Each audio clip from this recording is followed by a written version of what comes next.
Rolling? Rolling. Hey everyone, I want to offer a little story and reflection for Veterans Day. I would love to tell you about a veteran that really changed my life in kind of an unexpected way. In 2015-ish, I was probably 23, 24 years old, and I was in Virginia. And I went to this tasting room for a hard cider tasting room.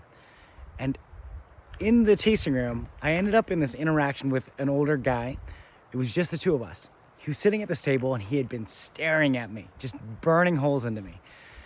And while I was kind of walking around the room. So when I ended up by his table, I looked at him and I said, "Hi, how are you?" Now, I was a little nervous because I could feel the intensity of his gaze and it wasn't positive. And he looks up at me, and again, we're in Virginia, and he says, "Where are you from?" And I said, "Oh, I'm from Vermont." And he said, "Before that?" And I said, "Well, I was born in California." And he said, "You know what I mean." And I knew what he meant. "Before that?" So I said, "Well, my heritage is Korean, but I was born in LA, Los Angeles, right?" And he says, "Korea. I killed a lot of slant eyes in Korea." And I was shocked.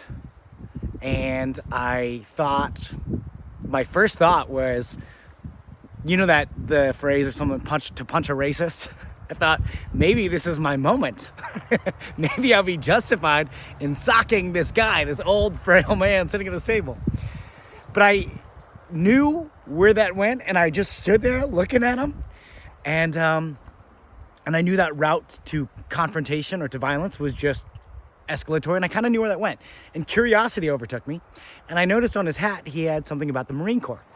And so I said, "Did you serve in the Korean War?" And he said, "I did." And I said, "Thanks.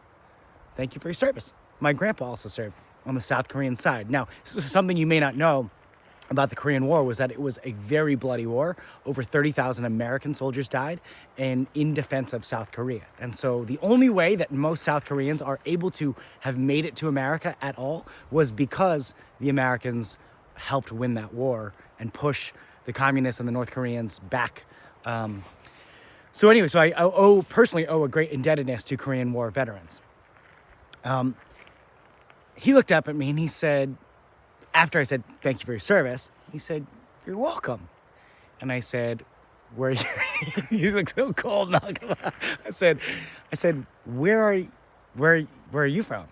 You from around here?" He said, "I am." And I said, "It's a beautiful part of the country."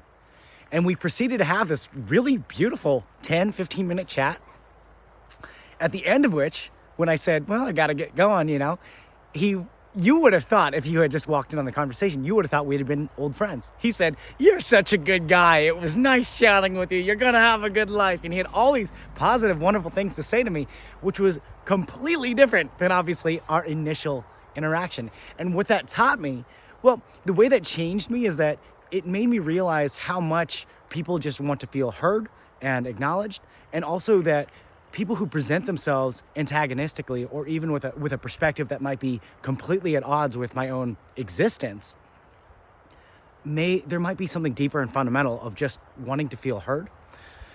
And that, to me, changed the way that I've approached a lot of my interactions in life, and it's to my great benefit. So I genuinely feel like I owe that man a great indebtedness, not just for his service to America, his service and sacrifice for the benefit of Koreans, but also for sharing, helping me see that new perspective. And the last thing I want to share is that I think it's important to understand, it took me a long time to figure this out for myself, that you could be anti-war or maybe pro-peace, but also supportive of veterans and soldiers. And that man is, I think, one single point of just example of how much veterans carry emotionally and the sacrifices that they make, not just physically, but also mentally and emotionally. And that really just has been some great perspective that I've learned over the years, and a lot of which started in that interaction. So I thought I would share that with you guys, and wish all the veterans out there a happy Veterans Day. Thank you for your service.